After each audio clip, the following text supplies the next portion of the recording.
Ixara's soldiers numbered nearly 100, each encased in an exoskeleton and equipped with the finest weapons the Aziri arsenal could provide. Hovercraft and drones floated above, their weapons pointing to a single human, and all of this simply because that human had accused the Aziri of harming the local fauna. Ixara, of course, trusted her superiors, who had assured her those tales of injured animals were nothing more than exaggerations. Now, though, she was ready to challenge his accusations, but first, she needed to capture him. "Surrender now, human. You're outnumbered," she called across the wide clearing, her long blue hair flowing around her skin tinged pink. Her face, elvish, the humans called it, hardened when he failed to answer, her jade-green eyes fixed on him with the cold sharpness of a monomolecular blade. Seconds dragged by as the small army behind her grew taut with tension, fingers brushing their triggers, waiting for her command. Still, the human said nothing, and then at last, he spoke. "Outnumbered?" he echoed. "Perhaps I am, but so are you." Ixara's brow furrowed beneath her tactical visor. What kind of response was that? The human stood alone in the center of the clearing. No weapons visible except for what looked like a primitive staff carved from local wood. Her soldiers shifted behind her, plasma rifles loaded and ready. One word from her, and he'd become nothing more than a collection of cauterized holes and scattered atoms. But she needed him alive. The interrogation demanded it. She had to know who was funding these eco-terrorist activities, what networks he was connected to, which colonial factions were supporting this insurrection against Aziri authority. Her finger hovered over the comm unit at her throat, ready to give the order for a non-lethal takedown, when the first sound reached her elongated ears. A chittering, low, constant, almost like laughter echoing from a dozen throats at once. Then came a rumble, deep enough to feel through the reinforced soles of her combat boots, traveling up through her exoskeleton's frame like the planet itself was growling. The tactical display in her visor began registering movement signatures. Dozens at first, then hundreds, blooming across the forest line like drops of blood spreading through water. The possibility struck her like a plasma bolt to the chest, so absurd she almost dismissed it. Somehow, impossibly, the human had tamed the local fauna. Before she could do anything, the battlefield erupted into pure chaos. From every direction, creatures poured into the clearing like a living flood. The first wave consisted of shadows given deadly form, ambush predators that had been completely invisible against the purple-barked trees until the moment they chose to move.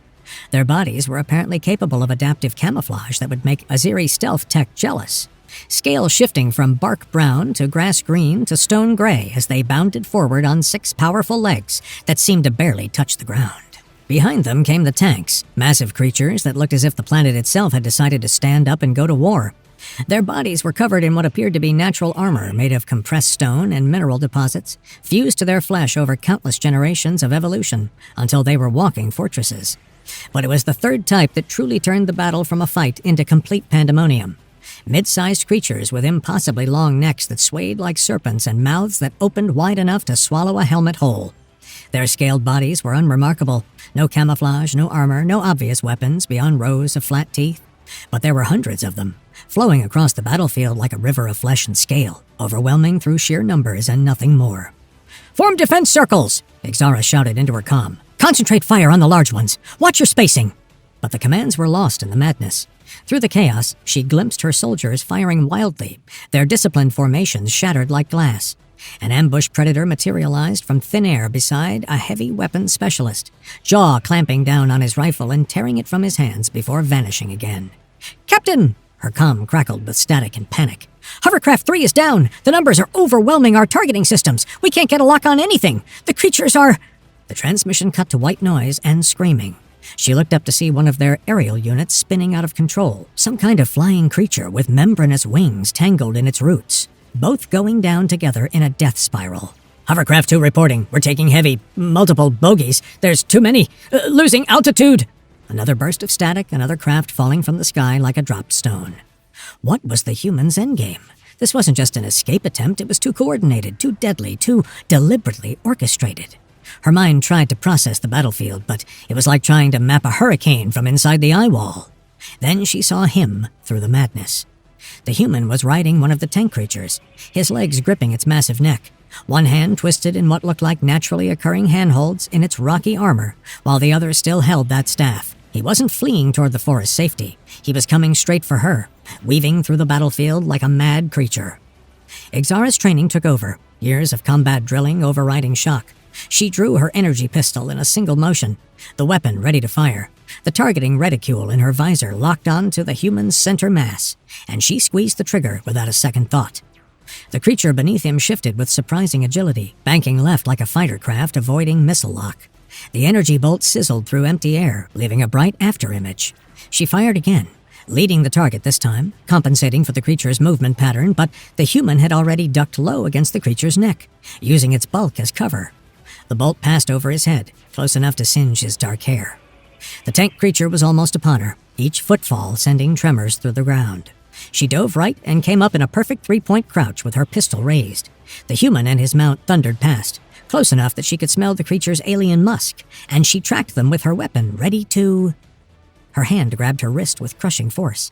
Another wrapped around her waist like a steel cable.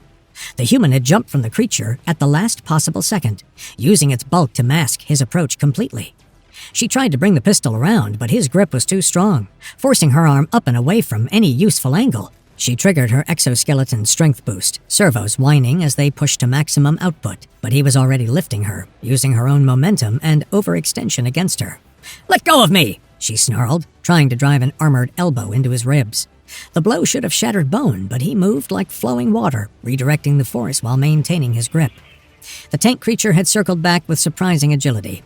With a grunt of effort that she felt through his chest, the human heaved her up onto its back, then vaulted up behind her in a single rushed motion, his arms encircling her to grip the creature's rocky protrusions.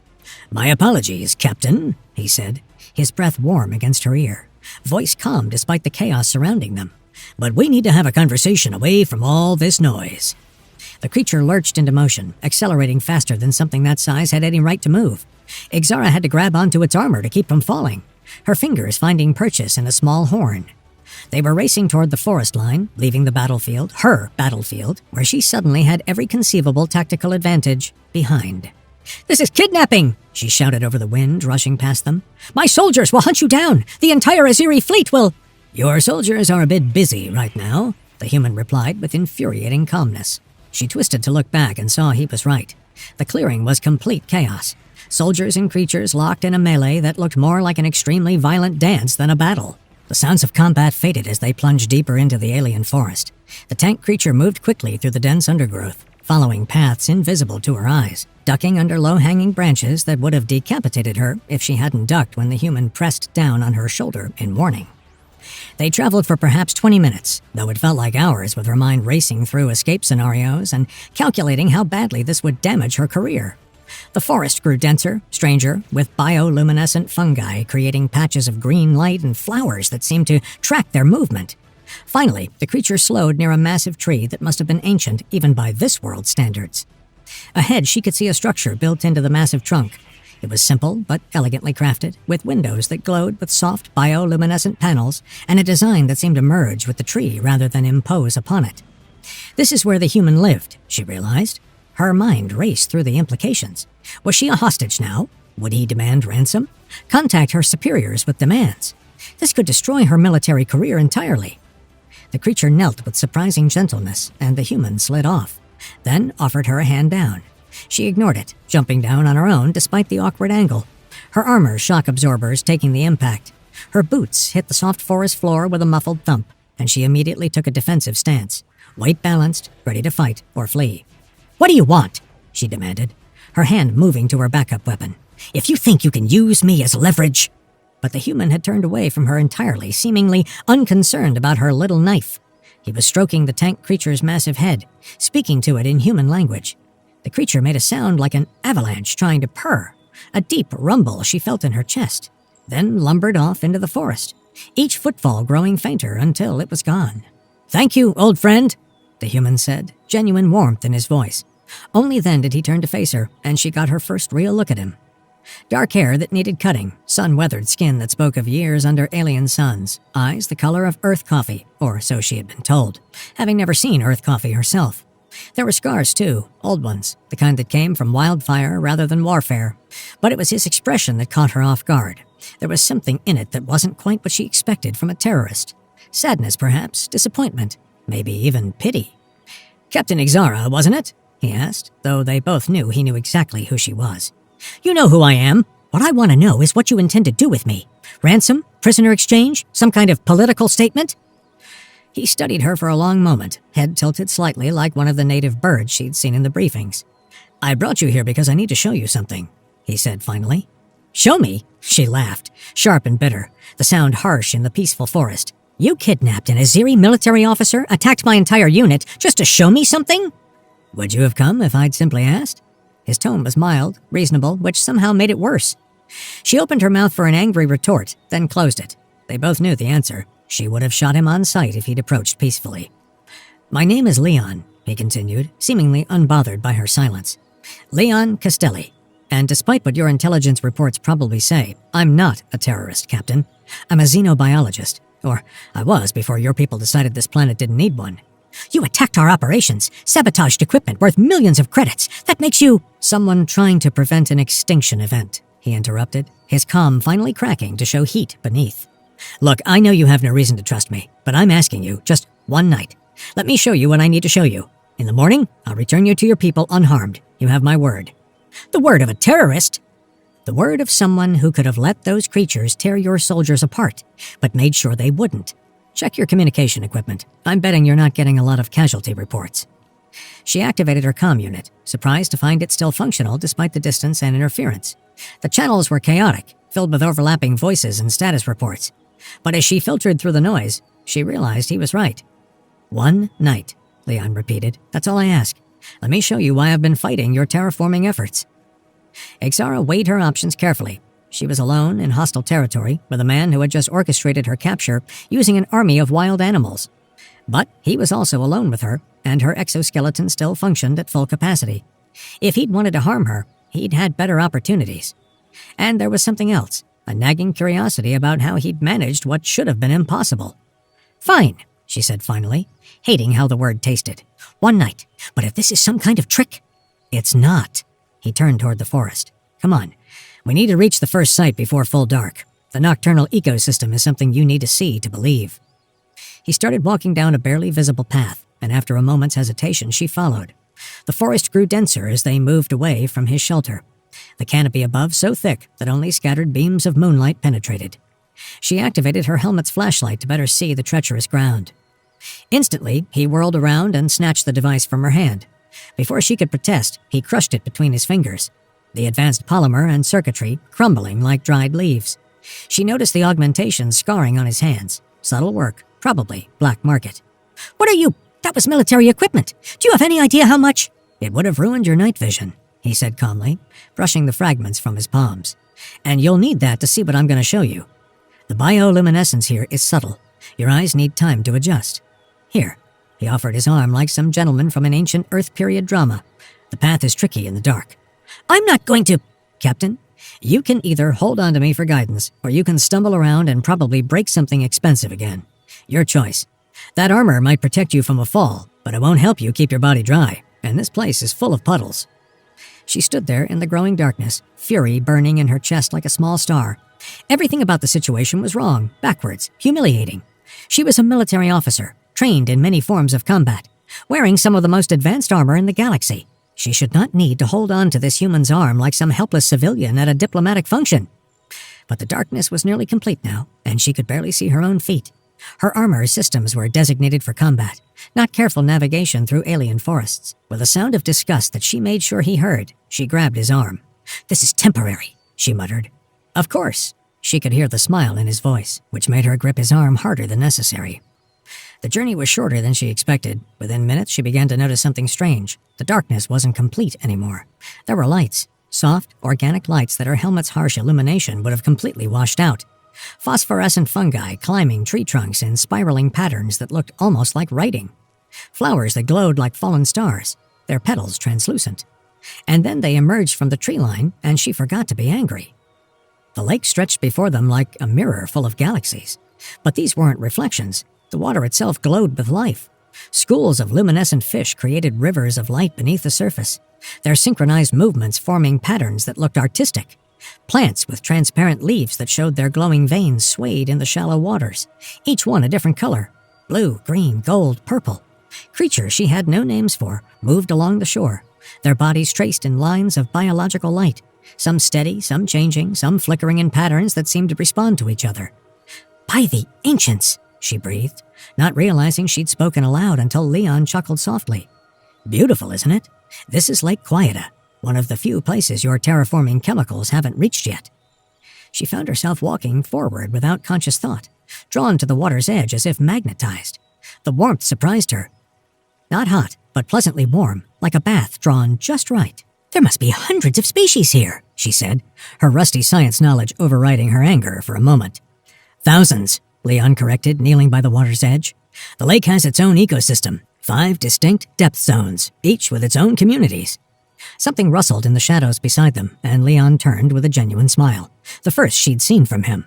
"And there's someone I want you to meet. Noodle? Come on out, boy. It's safe." Ixara stared. "Noodle?" A creature emerged from the undergrowth, and she immediately understood the name. It was small, barely reaching her knees when it stood on its hind legs, with a body roughly the size of a domestic earth cat. But its tail was absolutely absurd. Easily 5 times the length of its body, thin and prehensile, moving like a snake or a tentacle. The creature approached cautiously, its large eyes reflecting the lake's growth like polished gems. It stretched up upon its hind legs, nose twitching as it sniffed in her direction, whiskers vibrating at frequencies her armor detected but couldn't interpret. "It's all right," Leon said softly in that melodic human language. "She's a friend. Well, potentially." Ixara stood perfectly still as the creature, Noodle, investigated her boots with intense concentration, then her leg armor, sniffing with the dedication of a quality control inspector. Using its incredible tail like a 5th limb, Noodle wrapped it around Leon's neck and practically flowed up his body, the movement so fluid it looked like water running upward. It came to rest on his shoulder, perfectly balanced, tail swaying contentedly. Leon reached up to scratch behind its surprisingly large ears, and it made a sound somewhere between a purr and a whistle that her translator gave up trying to classify. Despite everything, despite being kidnapped, despite her anger, despite the complete destruction of her mission and probably her career, Ixara felt something in her chest soften slightly. "Why did you bring me here?" she asked quietly, not wanting to disturb the peace of the moment. Leon was quiet for a moment, his hand still absently petting Noodle, who had started grooming his hair with tiny, careful hands. "Because you needed to see it alive first," he said finally, his voice heavy with something she couldn't quite identify. "This place, as it is now, before I show you what your people have done to its sister lake 5 kilometers north, you need to understand what's being lost." "My people haven't—" she started defensively. "Haven't what?" he interrupted, though his voice stayed level. "Haven't been dumping harmless chemical byproducts into the water system? Haven't been told by their scientists that the T-47 compounds break down safely in alien environments? Haven't been lying to you, Captain, about the true cost of your expansion here?" She wanted to argue, to defend the Azeri colonization efforts, to repeat the talking points about bringing civilization to wild worlds, but something held her back. Maybe it was the life around her, so abundant it seemed impossible that anything could threaten it. Maybe it was the way Noodle was now playing with Leon's hair, completely trusting, tiny, hands gentle. Maybe it was the sadness in the human's eyes that spoke of losses already witnessed. They stayed by the lake for hours.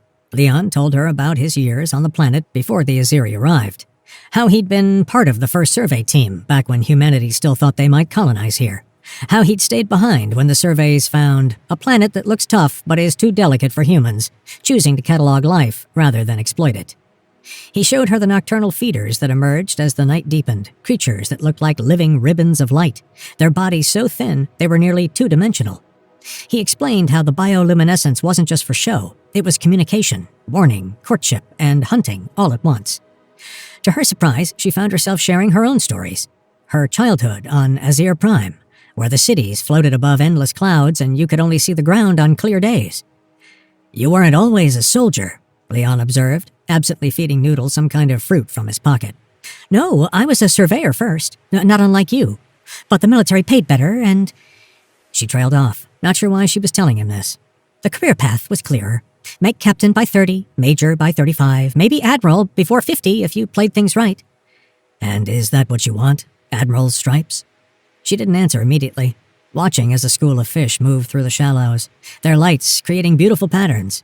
"I used to think so. Now, with this shameful kidnapping—" Deep into the night, when the 2 moons, one red, one silver, had risen high enough to cast shadows through the canopy, Leon stood. Noodle chittered in protest at the movement, but settled back onto his shoulder. "It's time," he said simply. "For what?" "To show you why I've been fighting." The journey to the second lake was shorter, following a path that might once have been a game trail. She noticed that she didn't mind the darkness as much now. Her eyes had adjusted, and she could see the subtle variations in shadow and faint light. Holding his arm for guidance felt less like surrender and more like practicality. Noodle had curled up around Leon's neck like a living scarf, occasionally chittering at sounds in the forest that she couldn't hear. She smelled it before she saw it. The absence of life has its own scent. Sterile, chemical, wrong. It hit her olfactory sensors like a wall, and even through her armor's filters, she could taste it on the back of her throat. The second lake was black. Not the living darkness of night, but the black of void, of absence, of negation. No lights danced beneath its surface. No creatures moved along its shores. The only illumination came from the red moon above, turning the water the color of old blood, of warning, of danger. Leon led her to a small pipe jutting from the ground, its Aziri manufacture obvious in its design. The corporate markings were still visible. Aziri Colonial Development Building Better Worlds. "Runoff pipe," he said simply, his voice carefully controlled. "Your terraforming station is 12 kilometers that way. This is where the T-47 compounds end up after they've been safely processed." He knelt by the water's edge, careful not to touch it, and began to speak. He explained exactly what the chemicals did, how they disrupted the cellular membranes of frail native organisms, causing them to literally dissolve from the inside out.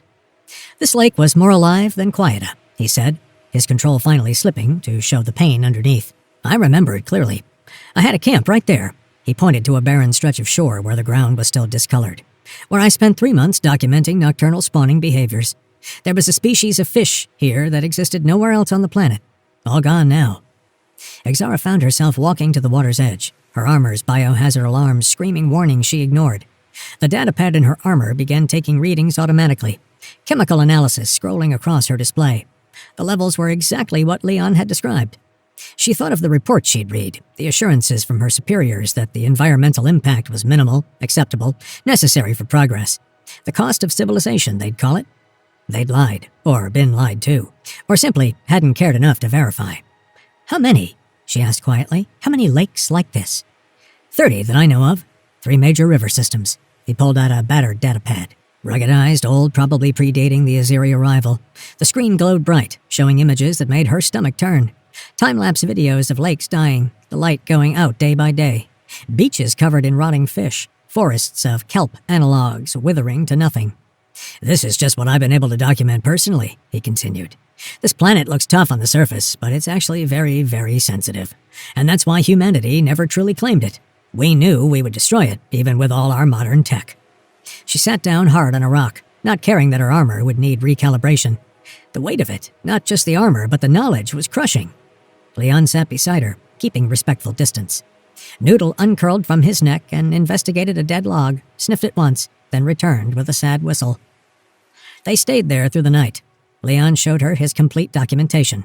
Photos of this lake from before, teeming with so much life, the water itself seemed to glow even in daylight.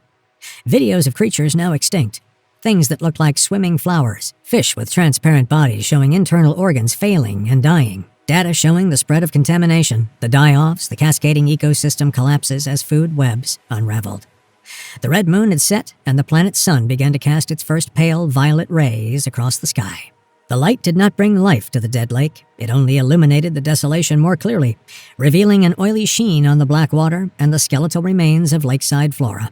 Exara had not moved. All night she had stared at the screen of Leon's datapad, cross-referencing his findings with her own armor's atmospheric and chemical sensors. Every data point was a nail in the coffin of her loyalty. Fatigue was a dull ache behind her eyes, but it was overshadowed by a burning, crystalline rage. It was a cold fury, directed not at the human beside her, but at the admirals and corporate liaisons who had sent her here. They had spoken of acceptable environmental impact and minimal native die-off. Lies. All of it. She had been a proud soldier of the Aziri, a protector of their interests. Now she saw she had merely been their enforcer, silencing the truth with the barrel of a plasma rifle.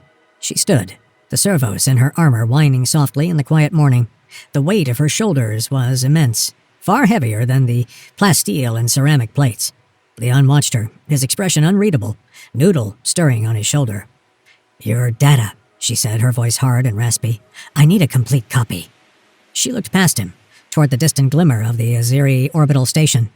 Her path was no longer there. It led somewhere else now, somewhere far more dangerous. "I will take this to the Federation High Council. They might not believe you, but they will believe the words of an Aziri like me," she declared, the words tasting of treason and finality. It would cost her everything, her rank, her reputation, perhaps even her freedom. She would be branded a traitor by her own people. But as the sun rose higher over a dying world, she knew it was the only honorable command left to follow. Days had passed in a blur of interrogations and sterile silence. The woman who looked back at Ixara from the polished metal of the wall panel was a stranger. Gone was the form-fitting black exoskeleton, the symbol of her rank and power. In its place was a loose-fitting gray prisoner's uniform that hung on her frame. Her long blue hair, usually tied back in a severe military style, was now unkempt, framing a face where the pink-tinged skin was pale with exhaustion. Only her jade-green eyes held the same fire, but now it was the cold fire of rebellion, not duty. She was a scapegoat. It was a masterful, if predictable, political maneuver. After she had transmitted Leon's complete, unredacted data pack directly to the Federation High Council, bypassing her entire chain of command, the Aziri leadership had moved with ruthless speed. They couldn't admit to the deliberate ecological devastation, not with a Federation inquiry looming. So they created a new narrative. Captain Ixara, a promising but overzealous officer, had suffered a psychotic break during a routine operation. In her paranoia, she had fabricated evidence of environmental damage, attacked her own troops using manipulated local fauna, and allowed the terrorist, Leon Castelli, to escape.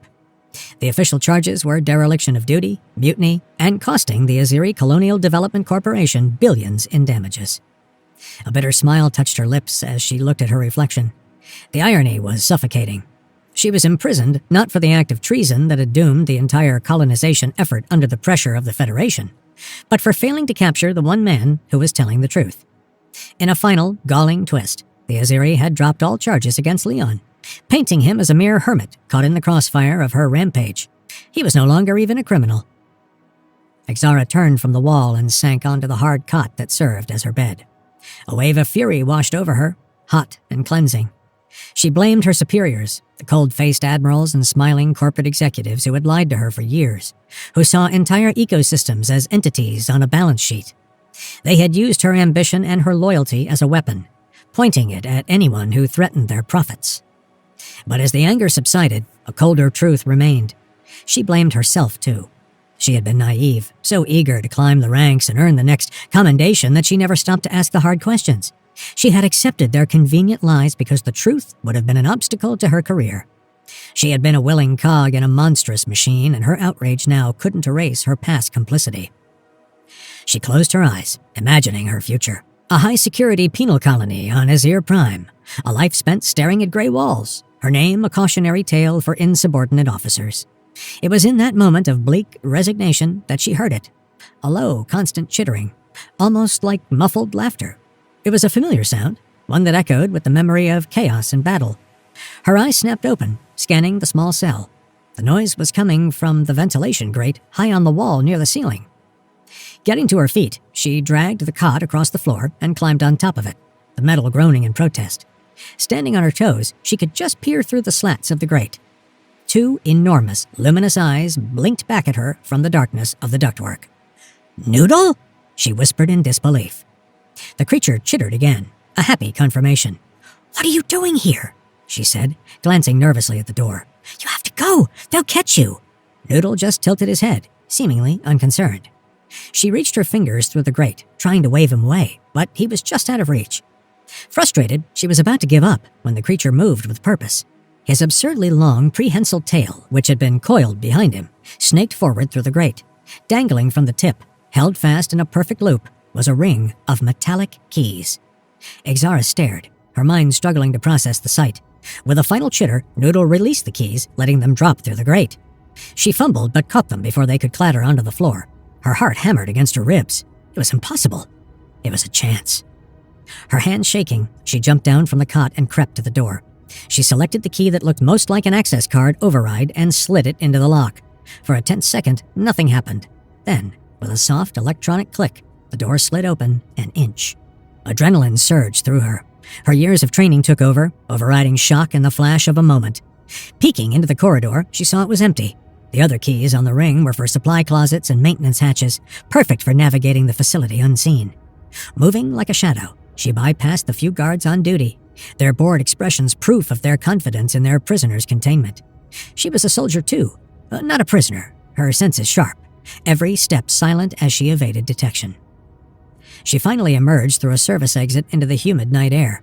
The scene before her was one of frantic, organized retreat. The colonization effort was being dismantled. Cargo haulers and military transports lifted into the sky in a steady stream, their engines a low rumble that vibrated through the ground. Her evidence had worked. She had won. A movement at the edge of the forest caught her eye. There, standing just inside the tree line, was Leon. He wasn't smiling, but he gave her a slow wave, an invitation. Beside him, Noodle perched on the back of the massive rock-armored creature she had ridden before. The choice was laid bare before her. A life as a fugitive on a world she had helped save, or a return to her people to face a lifetime of imprisonment. The decision wasn't a decision at all. It was an instinct. With the sounds of the Azeri retreat fading behind her, Ixara ran. She ran away from the gray walls and the lies and toward the deep, living darkness of the forest. Her future was a mystery, a path unwritten in the stars, but for the first time in her life, she felt truly prepared to face it.